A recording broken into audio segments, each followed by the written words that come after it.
Hello students, welcome to my channel Physics की class.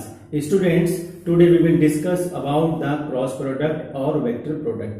बच्चों, मैंने पिछली क्लास में जो मेरा पिछला लेक्चर था उसमें मैंने आप सबसे बात की थी अबाउट स्केलर प्रोडक्ट और डॉट प्रोडक्ट. तो सबसे पहले मैं ये बताना चाहूंगा कि what is the difference between scalar product और वेक्टर प्रोडक्ट. देखिए, हम दो वेक्टर्स को जब मल्टीप्लाई करते हैं तो स्केलर में क्या होता है कि स्केलर में जब मल्टीप्लाई करेंगे तो सिंपली हमें एक नंबर मिलेगा और that number will show about the dimension. Okay, वो हमें उसकी डायमेंशन के बारे में बताएगा. लेकिन क्रॉस प्रोडक्ट में बच्चों क्या होता है कि क्रॉस प्रोडक्ट में यदि हम बात करते हैं तो एक वेक्टर को जब दूसरे वेक्टर से मल्टीप्लाई करते हैं तो हमें मैग्नीट्यूड के साथ साथ उसका डायरेक्शन भी पता चलता है. Now I am going to write down on the board.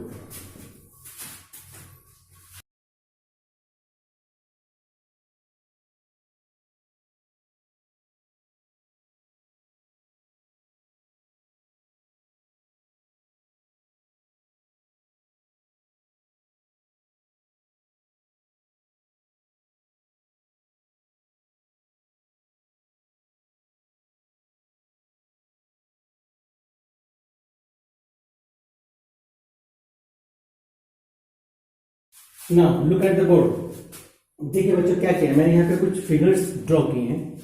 आप इसको समझने की कोशिश करें. देखिए, सबसे पहले मैंने क्या किया कि here are the two vectors A and B and these two vectors making an angle theta. Okay, this is the angle theta, this is the angle theta, here is the angle theta. Okay, now ये सब हमें बनाए यहाँ पर. ये result मैंने इसके लिए लिखा, ये रिजल्ट मैंने इसके लिए लिखा. This is for this. Okay, now look at the board and try to understand.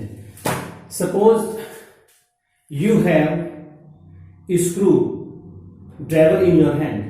आपके हाथ में स्क्रू ड्राइवर है. ठीक है, आप बोर्ड पे इस तरह से देखने की कोशिश करें कि ये हमारे पास दो वेक्टर्स हैं. इस तरह से मैंने दो वेक्टर्स को रखा. ओके, नाउ दिस वेक्टर आप इसको हाथ में इस तरह से ग्रैप्स कीजिए. सपोज आपने क्या किया, दो वेक्टर के बीच में एंगल थीटा है. अब ये स्क्रू ड्राइवर है. ओके, नाउ स्क्रू ड्राइवर को आपने हाथ में ऐसे पकड़ा. ठीक है, अब आपका थंब जो है दैट इज अपवर्ड डायरेक्शंस और आपकी कर्ली फिंगर्स जो है वो ये हैं. तो आपने करना क्या है बच्चों, देखिए समझने के लिए कि ये डायरेक्शन जो थंब की डायरेक्शन है वो ये डायरेक्शन है. ठीक है, और वेक्टर्स के लिए जो हमारा दो पार्ट हो गए, तो हमारी फिंगर हो गई, एक हमारा ये पाम हो गया, हथेली हो गई. आप इस तरह से किसी भी स्क्रू ड्राइवर को पकड़ेंगे. ठीक है, तो you will hold like this. Okay, now and try to rotate the vector, try to rotate the screw. Okay, जब आप स्क्रू को ऐसे इस तरह से घुमाएंगे, जब ये घुमाते चले जाएंगे आप, अगर इसको आप यहां रख रहे हैं, सपोज आप इसमें एक होल बनाना चाहते हैं, तो आपको हाथ को ऐसे पकड़ना पड़ेगा और आपको यहां रखना पड़ेगा. ओके, अब जब आप इस तरह से इसमें फोर्स लगाएंगे, तो जब आप इसे फोर्स लगाते जाएंगे तो बीच में जो एंगल बनेगा ये कितना आगे मूव करेगा, that will depends about the angle, किस एंगल पे आप घुमा रहे हैं. तो ये मान के चलिए, इसमें होता क्या है, जब हम इस तरह से करते हैं आगे की तरफ को, दोनों अपने इस तरह से फोर्स लगाते हैं, हाथ को इस तरह मूवेबल करते हैं, तो एक तो ये वेक्टर का काम करता है, एक ये वेक्टर का काम करता है, एंड इनके रिजल्ट से ये स्क्रू ड्राइवर आगे की तरफ मूव करता है. देखिए, घबराने की जरूरत नहीं, समझने की कोशिश कीजिए. जब मैं इसको यूं पकड़ के घुमाऊंगा इस तरह से, अगर मेरा हाथ इस तरह से है तो इस तरह से मैं शो नहीं कर सकता क्योंकि ये 3 डायमेंशन पिक्चर्स हैं. तो these three are mutually perpendicular to one another. एक वेक्टर ये, एक वेक्टर ये, इन दोनों के बीच में एंगल. तो अगर इनको यहां से इस तरह से ज्वाइन कर लें तो ये पोर्शन कुछ इस तरह से बन जाएगा. ठीक है, अब जब हम उसको घुमाएंगे तो ये आगे की तरफ मूव करेगा, लेकिन हम अपोजिट डायरेक्शन में यदि घुमाएंगे तो वो आउटवर्ड बाहर की तरफ निकलेगा. फर्स्ट केस में इनवर्ड, सेकंड केस में आउटवर्ड होगा. तो इन दोनों केसेस में क्या हो रहा है कि यदि हम आगे की तरफ मूव कर रहे हैं तो वेक्टर्स का डायरेक्शन इस तरह से है कि ये एंटी क्लॉकवाइज, मतलब इस तरह से आप कर रहे हैं तो क्लॉकवाइज, और इस तरह कर रहे हैं तो एंटी क्लॉकवाइज. तो एंटी क्लॉकवाइज में तो बाहर निकलेगा पेज जो आपका स्क्रू ड्राइवर है, और जब आप इस तरह से घुमाएंगे तो वो आगे की तरफ इनहेंस करेगा, आगे की तरफ बढ़ेगा.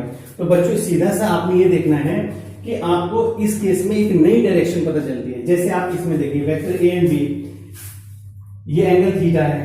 ये कंप्लीट एरिया बन रहा है, तो जितना ये एरिया होगा उतना ही मैग्नीट्यूड इसका होगा। लेकिन मैग्नीट्यूड के साथ साथ जो इसका मैग्नीट्यूड होगा वो इसका भी मैग्नीट्यूड होगा, दोनों इक्वल होंगे। लेकिन इसमें एक आपको नई चीज पता चलती है, वो पता चलती है दैट इज द डायरेक्शन। आपको एक नई डायरेक्शन मिलती है। इसलिए हम इस वेक्टर को कैसे लिखते हैं, the product of the magnitude of the vector A and B. तो this is the vector A cross product vector B. कैसे पता चलेगा आपको, magnitude of vector A and magnitude of vector B and sine theta and new direction you will get n cap.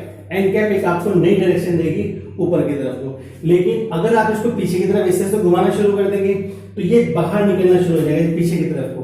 ठीक है, उस केस में हमारे पास क्या हो जाएगा कि B cross A is equal to B magnitude A magnitude and sine theta, but n cap जो है वो नेगेटिव होगा आपका, वो पीछे की तरफ को होगा। इसलिए यहां पर कॉम्यूटेटिव जो लॉ है वो नॉट वैलिड। यहां पर this doesn't obvious the commutative law, ये नॉन कॉम्यूटेटिव हो गया। तो दिस इज द प्रॉपर्टी। तो सिंपल आपको याद करना है, वेक्टर प्रोडक्ट में क्या होता है, the product of the magnitudes of vector A and B multiplies sine smaller angle between them. Okay, इतना ही इसमें करना है।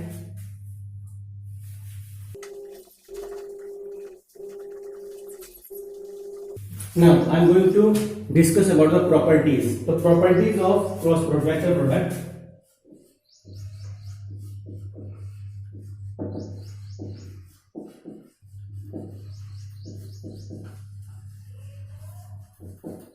सिंपली क्या करना है इस केस में, सबसे पहले केस एक लेते हैं कि when theta is equal to 0, when theta is equal to 0 degree, it means condition parallel. Okay, and इस केस में जो रिजल्ट आएगा वो क्या होगा कि vector A cross B is equal to magnitude of A magnitude of B and sine 0 degree and n cap. तो ये टोटल मिला के क्या हो जाएगा रिजल्ट, क्योंकि साइन 0 की वैल्यू क्या होती है 0, तो ये आपका रिजल्ट हो जाएगा 0। तो ये बिकम्स द नल वेक्टर। क्या हो जाएगा, नल वेक्टर। और इसको फिजिकली सिग्निफिकेंस इसका देखें, इसको समझने की कोशिश करें कि यदि वेक्टर्स के जो एंगल थीटा है वो दोनों मिले हुए हैं, यानी कि उसके अंदर कोई एंगल ही नहीं बन रहा है, इसका मतलब वो मूव ही नहीं कर रहा है, तो रिजल्ट क्या होगा, रिजल्ट आपका 0 होगा। तो उस केस में आपका नल वेक्टर होगा। सेकंड केस यही पे लेते हैं कि when theta is equal to 180, तो 180 में क्या होगा, एंटी पैरेलल। एंटी पैरेलल, तो डियर स्टूडेंट एंटी पैरेलल में क्या हो जाएगा, इसमें आप ये देखिए, यदि हमारे पास हम साइन वेव को इस तरह से लेते हैं, जैसे रिजल्ट देखो आप कि ये है हमारे पास 0, 90, 180, 270 एंड 0 अगेन। तो साइन 180 के केस में, 90 के केस में मैक्सिमम, तो आपने ध्यान रखना है कि आपका मैक्सिमम मैग्नीट्यूड्स कब निकलेगा, जब निकलेगा जब आपका एंगल 90 डिग्री होगा, तो उस समय आपको मैक्सिमम रिजल्ट मिलेगा। तो कैसे करेंगे, देखिए थीटा इक्वल टू 180, तो इसमें भी रिजल्ट में क्या करेंगे, A vector cross product of vector B and magnitude A B ले लें हम इसमें, और साइन 180 डिग्री ले लें, तो रिजल्ट क्या आएगा, रिजल्ट अगेन विल बिकम 0, तो ये फिर हो गया नल वेक्टर। तो ये भी हो गया null vector. Okay, now second, इसका थर्ड केस देखते हैं।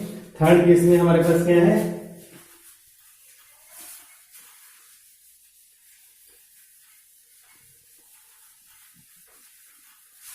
थर्ड केस जो मैंने अभी डिस्कस किया,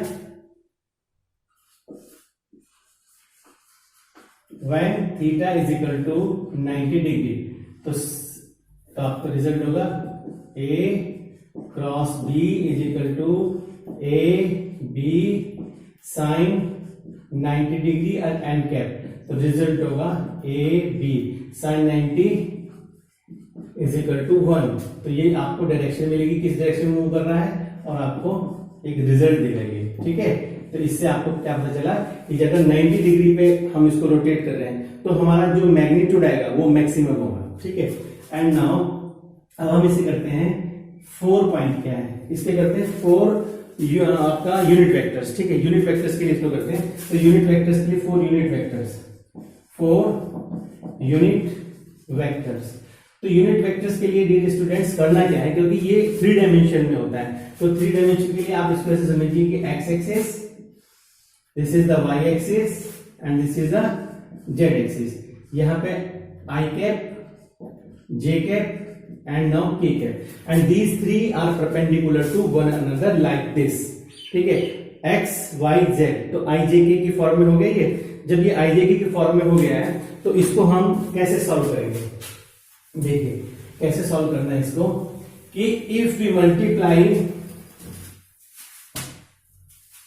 4 unit vector, 4 unit vector, 4 unit vector के लिए क्या करेंगे डियर स्टूडेंट्स, देखिए हमारे पास ये साइड्स होते हैं i j k, तो i j k यदि हमारे पास ये है तो हम देखें सबसे पहले i cross j, i cross j में हमारे पास रिजल्ट क्या है कि i और j के बीच में एंगल है 90 डिग्री।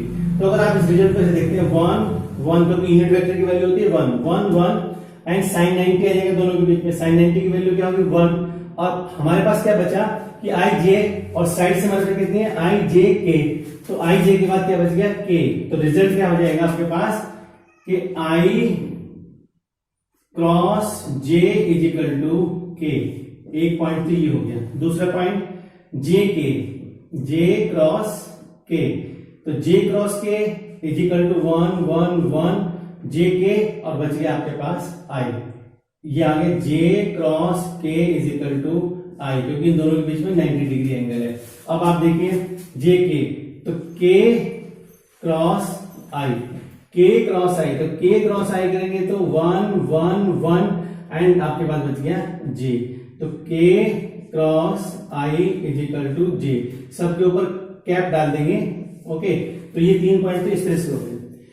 लेकिन एक पॉइंट जो बहुत इंपॉर्टेंट पॉइंट है वो क्या है कि यदि आपको जाना है i के बाद j पर, लेकिन i के बाद आप j पे नहीं जा रहे, तो i के बाद आप k पर जा रहे हैं, तो i के बाद यदि k पे जा रहे हैं, यदि i के बाद आप डायरेक्टली k पे चले जा रहे हैं, तो i cap cross k cap, तो आपका होगा माइनस j कैप। एक रिजल्ट ये हुआ, ठीक है।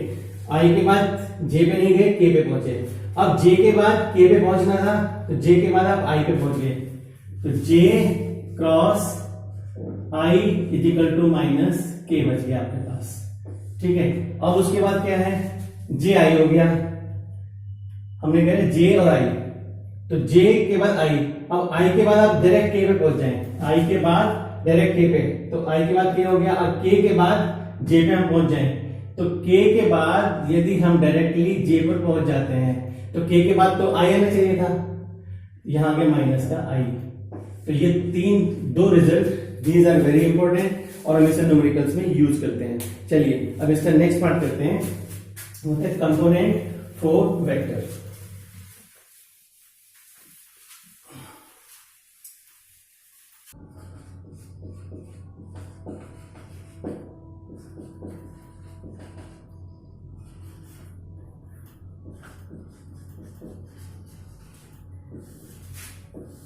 ओके स्टूडेंट्स, अब हम बात करते हैं कंपोनेंट फॉर्म ऑफ वेक्टर्स। तो कंपोनेंट फॉर्म ऑफ वेक्टर पे जब हम बात करेंगे तो रिजल्ट हमें किस तरह से करना होगा कि सपोज हमारे पास 2 वेक्टर्स हैं, वेक्टर ए, इसको हमने लिखा A x i cap, A y j cap plus A z k cap. Vector B is equal to B x i cap, B y j cap, B z k cap. अब इन दोनों को हमें cross product करना है, यानी कि हमारे पास रिजल्ट किस तरह से हो गया कि v is equal to A vector cross B vector.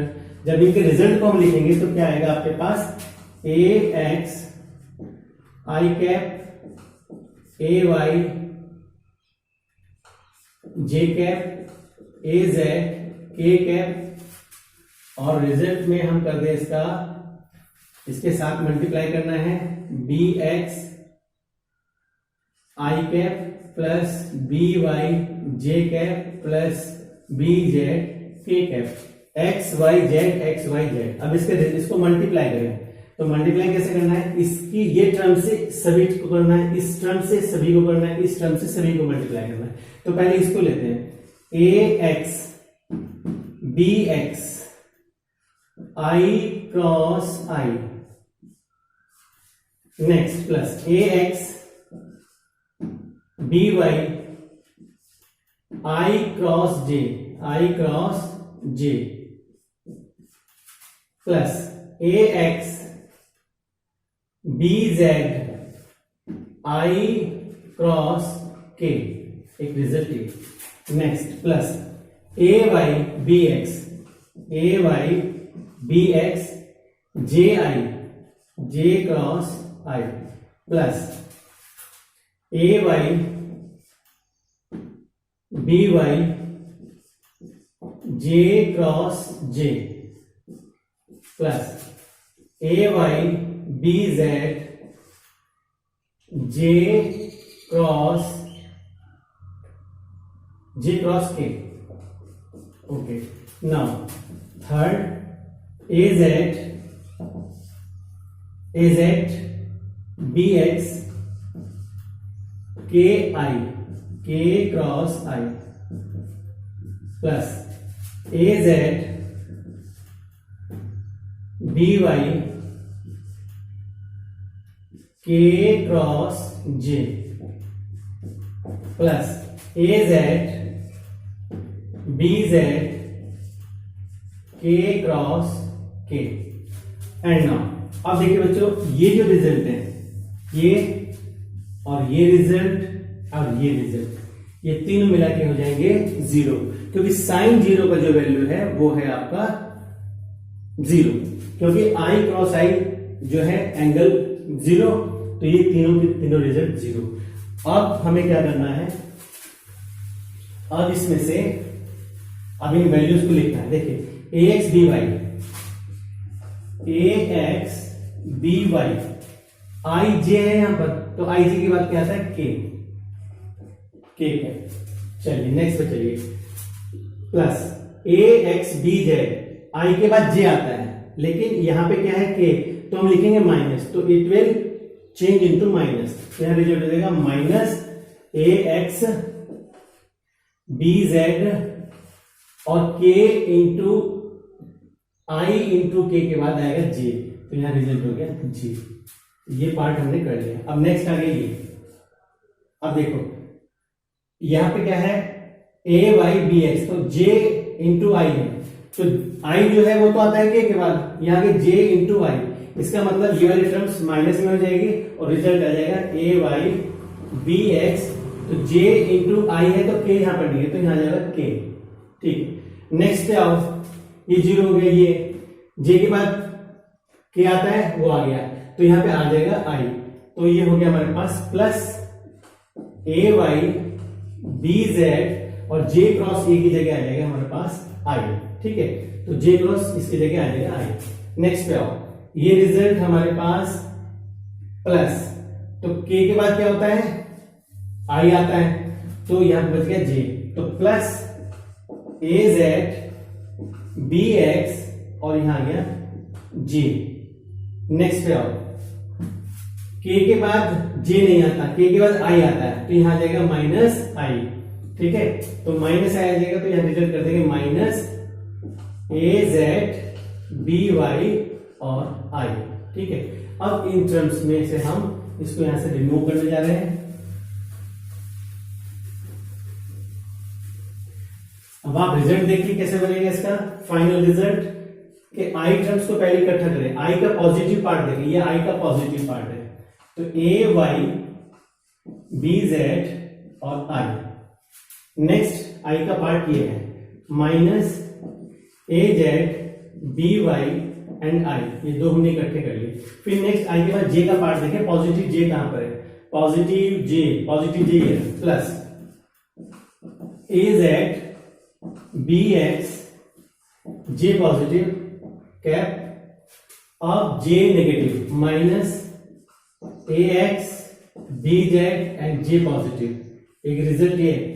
Next result plus अब प्लस बच गया के, तो प्लस के का कहां पर देखें, प्लस के ए गया, तो A x B y k cap minus A y B x and k cap. तो डियर स्टूडेंट्स ये रहा। अब इसमें से आई कॉमन ले लें, तो a y b z minus A z B y, तो ये हो जाएगा i common, i cap, plus इसमें से ए जेड बी एक्स और minus a x B z and dear j लेने कॉमन। ओके, नाउ प्लस इसमें से a x B y minus A y B x और हम ले लें के कॉमन। तो डियर स्टूडेंट्स ये हमारे पास रिजल्ट बना। तो इसके लिए हम क्या कर सकते हैं कि v is equal to V x i plus V y j plus V z k. तो देखिए आई को यहां छोड़ दीजिए, तो वी एक्स का रिजल्ट हो गया ये, वी वाई का रिजल्ट हो गया ये और वी जेड का रिजल्ट हो गया ये। तो इस तरह से हम इस क्वेश्चन को करते हैं, ठीक है। और ये हमारा चैप्टर का जो ये पार्ट है ये कंप्लीट हो गया। And thanks for watching. अच्छा लग रहा है तो लाइक करें, शेयर करें, कोई प्रॉब्लम हो कमेंट्स करें एंड मेरे चैनल को सब्सक्राइब करें। Thanks for watching dear.